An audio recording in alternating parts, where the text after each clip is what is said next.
Another Wednesday is come and gone, and I've got some comics. Let's talk about them.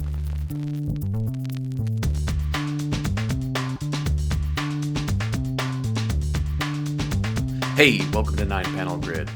This week, we've seen Dastardly Elasticity, Dubious Private Eyes, and a Bodybuilding Zen Monk. But we're going to kick things off this week with Action Comics 1074, written by Mark Waid with artwork by Clayton Henry. So we continue our weekly, go around with Action Comics now, and I gotta say, I'm enjoying the ride for the most part. What we've seen this week is, a further exploration on the nature of the Phantom Zone and why it's even there and what it means to be within that Phantom Zone. And I'm having a lot of fun with that. What we see is that Superman has kind of gone outside of the scope of the Phantom Zone and he's found himself in the past. And that's really where my biggest concern with this book is that I feel like it leans on those time travel tropes way too much, where this feels like a retelling of Back to the Future, basically, but swapping out Marty McFly with Clark Kent. But it's not to say that it's not a good issue and it's not a worthwhile issue. Mark Waid is still crafting a really fun story here. Again, it's the exploration of the Phantom Zone that is really what gets my appetite wet to continue the story, as opposed to really what's happening, like I said, with the time travel portion of this. It's a little frustrating that we don't have a further understanding of this godlike creature that lives in the Phantom Zone and how he came to power and, how he became powerful enough to do the things that he's doing. But again, there's still more time. We can kind of still flesh this out. Overall, it's been a super fun ride, though. Next up, let's talk Aliens vs. Avengers number 2, written by Jonathan Hickman with artwork by Asad Ribic. This has been something that was totally unexpected to me, as I'm having so much fun and I'm gaining so much enjoyment out of this series, and I never would have anticipated that this combination would be hitting the way that it actually is with me. Jonathan Hickman is doing something that's really surprising here, which is that he's not just leaning on the Marvel lore, which is kind of what I expected any writer to do. But really, it feels more so like he's leaning on the lore of the alien mythology, which is really cool because it's not just the xenomorphs that we're dealing with, but now we're dealing with everything that Ridley Scott was, incorporating into the movies with Prometheus and Alien Covenant, specifically the nature of the black goo, the engineers, the creators of humanity, and the xenomorphs themselves. Really fun things that they're playing with. Now, this issue is kind of like a snapshot in time, if you will. We don't get a lot of plot movement. It doesn't really develop the story as much as issue 1 did, where it was kind of laying the foundation. But we kind of just get kind of a glimpse into this time where humanity, and specifically the remaining Avengers, kind of understand the fact that they've lost. They have to move on now. They have to escape to be able to, further combat the xenomorphs and figure out what their next plan is going to be.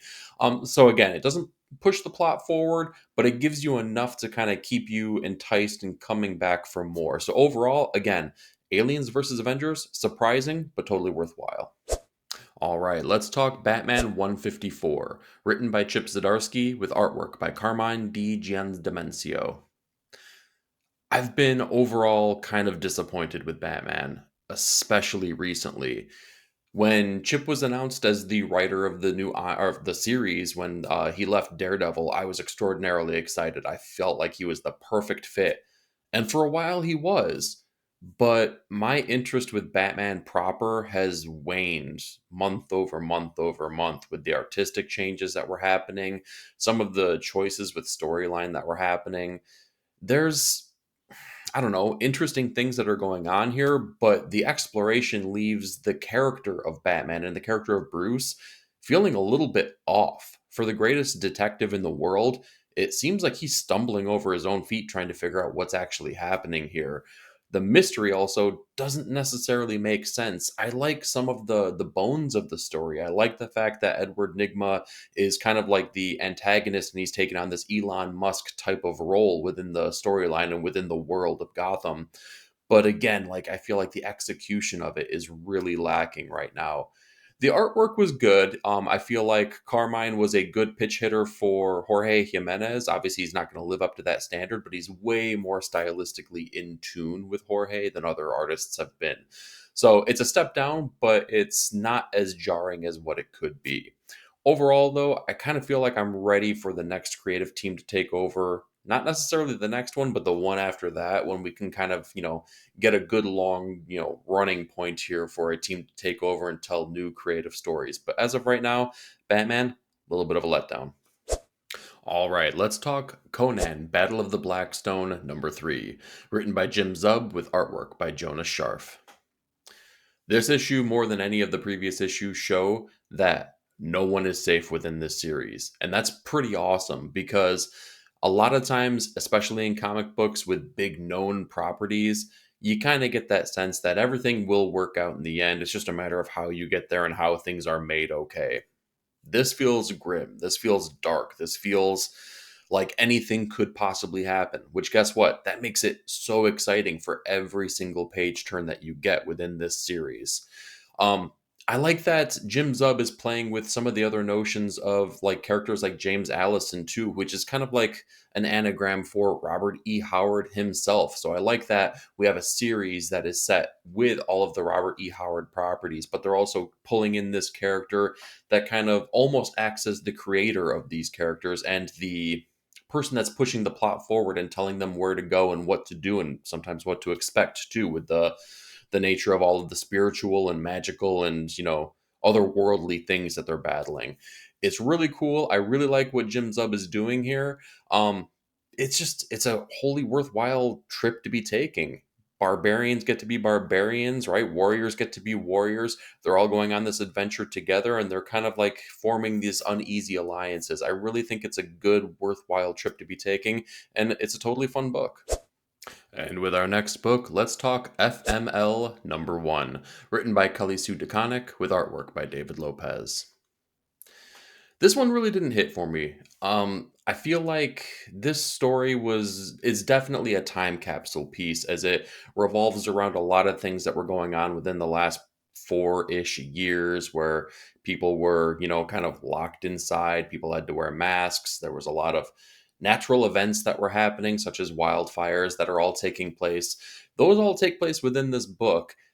And it kind of takes that notion and kind of skews it a little bit where we bring in some otherworldly aspects. But the story really revolves all around the kind of teenagers and teenage things that are happening and the relationships that they have with parents. And it brings in some otherworldly magical events that are going to be occurring along with all the craziness that happens within the real world itself that can sometimes feel otherworldly.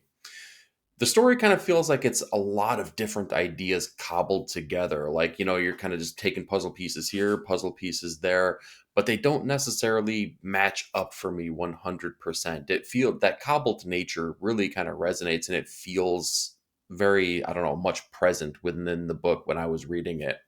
On top of that, it definitely skews to a younger audience. And I think that's intended. However, when me, not being that demographic, reads it, it doesn't resonate and it doesn't hit as hard with me. So, FML number 1 kind of left me saying WTF, but mileage may vary. So, if you read it, let me know what your thoughts were.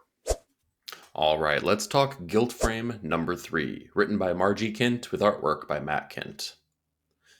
So this is the finale of our murder mystery that we've been working with, and I gotta say, this issue and this series have been like a really fun, like round of Clue, basically, where it's a who done it. You're trying to figure everything out and put all the pieces of the puzzle together, and I think it was worthwhile. It was quirky, it was fun, it was exciting, and this issue really puts the focus back onto the characters that we got within our first issue that I kind of thought would be our main characters, but the second issue altogether almost abandons them as they kind of widen out the narrative and start working with the detective that is trying to solve the case and all the other ancillary characters that could be the potential murderers.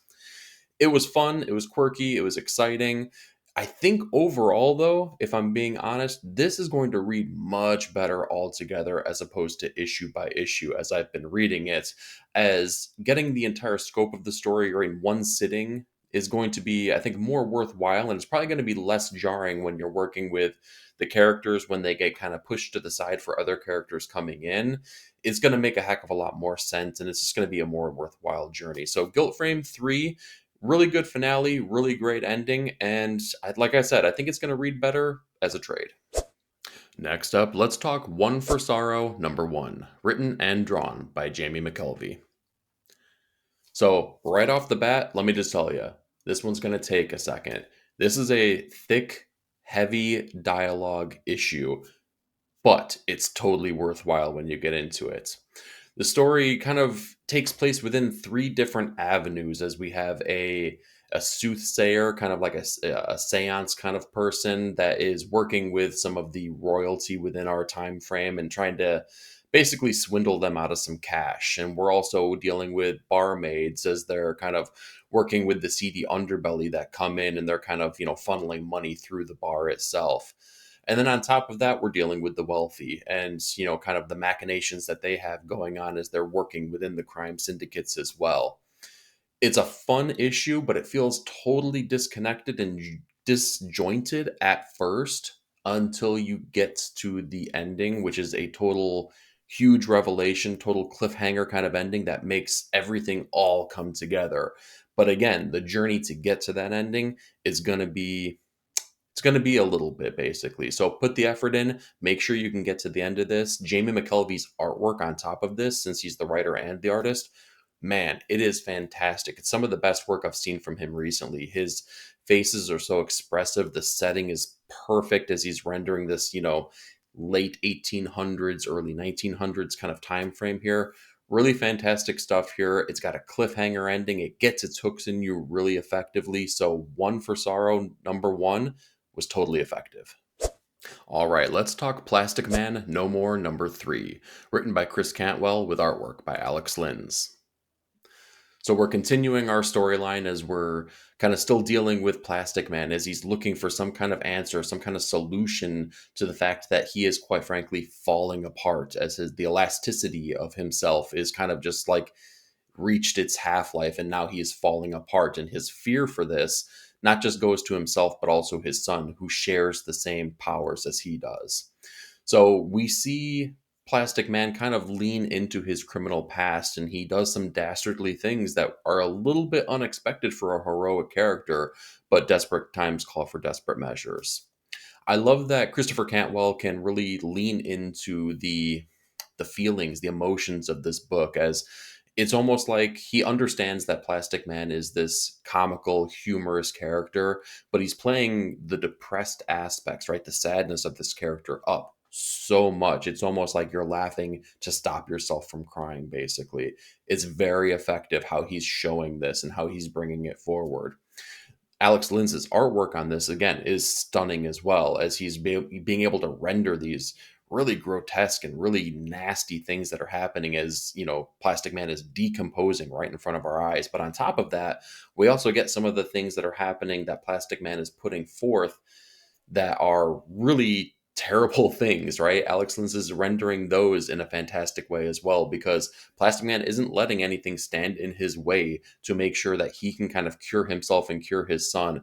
And when I say nothing is standing his way, absolutely nothing is. So, Plastic Man No More #3, it's a really effective look at the emotions behind this character and showing that he's not just there for a good laugh. Next up, let's talk The Sacrificers #12, written by Rick Remender with artwork by Max Fiumara.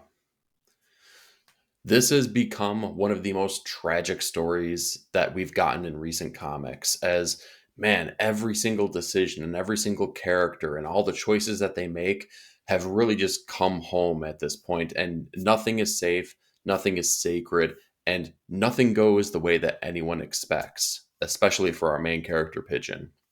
So we're really dealing with him, seeking his revenge. He's become this godlike entity and he has all the powers that allow him to really seek retribution against everyone that has wronged him and wronged his family. But in doing so, he's become corrupt and he's become everything that he really hated and despised from the gods themselves. And in doing so and seeking this revenge, he's doing damage to everyone around him unexpectedly. But again, we're dealing with gods, and with gods usually comes tragedy. Those things usually go hand in hand, and this is no different. I love how Rick Remender is keeping the story open and kind of really playing with the idea of what it is to be a hero, what it is to be a villain, how muddy those waters can get. And having Max Fiumara back on the artwork again just kind of brings it right back to the introductions of this series, right? When we saw Pigeon being handed over to the gods as a sacrifice to then finally learn what it meant to be that sacrifice and what it was really meaning for the gods themselves. This has been a fantastic series. It continues to be so, and I can't wait to see how these characters continue to make some of these choices that they make, because while they're not the choices that are right or good, they make for a fantastically interesting series. All right, next up is Saga number 70, written by Brian K. Vaughan with artwork by Fiona Staples. Things are actually starting to go well for our characters here, which is crazy because we can't really say that all that often. Alana has really seen some of the struggles that her children have been going through, specifically Squire. Hazel is being a teenager in every facet whatsoever, where she understands some of the things that are going on, but she's acting out as you would expect her to do so.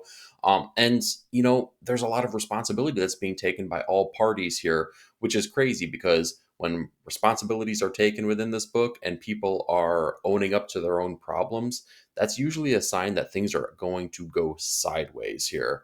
And I'm anticipating that to be the case. Squire is finally seeking out the help that he needs. Alana is there for him, but we also found out that maybe people know a little bit more about our characters as they've been hiding out on this planet and they've kind of developed these new identities for themselves. And it doesn't look like that's going to be lasting for too much longer here. Saga continues to be the greatest, character story that we've gotten recently. As we've grown to love these people. We've gone on these adventures with them. We've seen them grow and sometimes not grow in a frustrating but effective fashion. And this continues to be the same story that we've been, living with for 70 issues now. And it's still hitting those high marks too. So Saga number 70 is a pretty awesome book. Next up, let's talk Skin Police number 2, written by Jordan Thomas with artwork by Daniel Geets. So similar to issue number 1, this was an incredibly surprising, effective storyline as we start to learn a little bit more about these clones within this world and what it means to be a clone and what it means to basically get past the point where they kind of go crazy and pop and go on their murderous rampages. There's a resistance that's building within this world of all of these clones that have had to go through these things, but ones that have been on the run from the Skin Police and some of them that have actually escaped from them. So it's kind of developing the storyline a little bit further as we're starting to develop, a kinship with these characters, as we know that they have no control over the fact that they are clones, and they have no control over the fact that one day they very well could, become the monsters that are being hunted down here. But there's more to the story than that.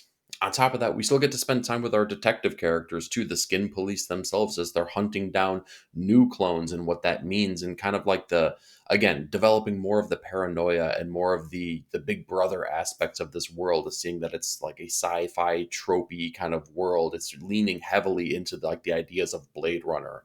So Skin Police number 2, again, totally surprising, effective in the ways that issue number 1 was, and I can't wait to see this world continue to grow and develop. With our next issue, let's talk The Ultimates number 6, written by Dennis Camp with artwork by Juan Frigeri. This was a brutal issue, and a totally unexpected issue as well, as the Ultimates have finally kind of come together. They've banded together as a fully formed team, and they finally figured out, okay, now is the time to take the fight back to the Maker and all the Makers, basically the people that are working with him, which include people like Omega Red, Colossus, Magic, the Incredible Hulk, all of the different factions that have been controlling the world, the Ultimate Universe, basically. But in doing so, the Ultimates realize that, maybe they're not in control of the situation.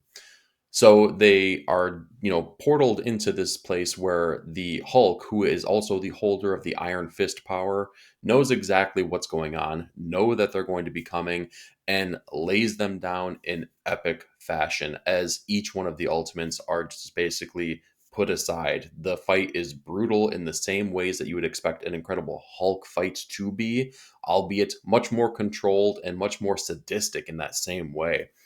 The Ultimates very clearly need some more development here because they did not know what they were getting into, and this issue shows that very clearly.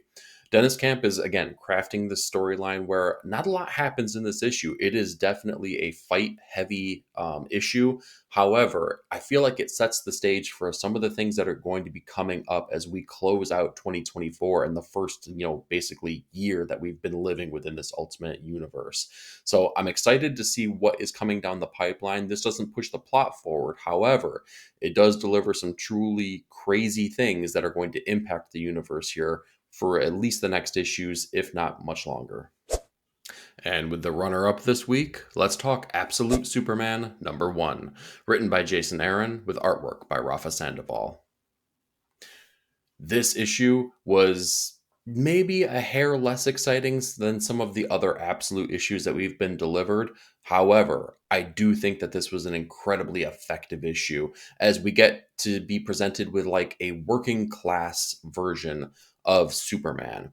We spend most of the time basically on Krypton as his parents are found out to be not basically of the same line that we've seen from the proper universe in DC, but they're of the people, they're living off of the land, and we kind of come to the revelations that Jor-El is not on the science class within Krypton here. So while he is still an incredibly intelligent person, he is not of that same ilk as we've known him to be. What this leads to is that Superman, while he does make it to Earth, we don't necessarily know how he makes it to Earth, and we don't know exactly what happens to Krypton, even though we can gather some kind of ideas around it. But I think it's incredibly effective how they take the notion of the class system, basically, and they really start playing with the idea of that, because really that's something to explore within the pages of Superman, as Superman is an all-powerful being, but he's always been for the people. Well, what does that mean, being all-powerful but for the people? This really starts working towards those ideas. Rafa Sandoval's artwork is completely stunning. I loved the work that he did on Superman in Action Comics during the House of Brainiac storyline, and I feel like he's the perfect artist to work on the rendering of this new version of Superman as they get to play with some new bold ideas here. Incredibly stunning issue. I'm loving everything about the Absolute universe here, and I think that this lived up to the expectation that each of the previous issues had laid out for it. And with our top comic of the week, let's talk Public Domain #10, written and drawn by Chip Zdarsky. This is just such an incredibly emotional and heartfelt issue, as we've been kind of working with those ideas issue after issue, but like everything has been boiling and stewing and now overflowing to the point where everything has come to a head. We're dealing with an issue that is largely a flashback as we get to deal with, Mr. Dallas in the past as he's been going to parties, working on the original run of the domain, and you see exactly how the Stan and Jack archetypes and the relationships that's being built here deteriorated in the very same fashion for these particular characters. But on top of that, we see the impact that that has on a family and how that how that impact was kind of taken with his wife and the decisions that she's made. But what I really love even more so is that we've lived with these ideas and we've lived with the choices that they've made and how that's impacted them in the future.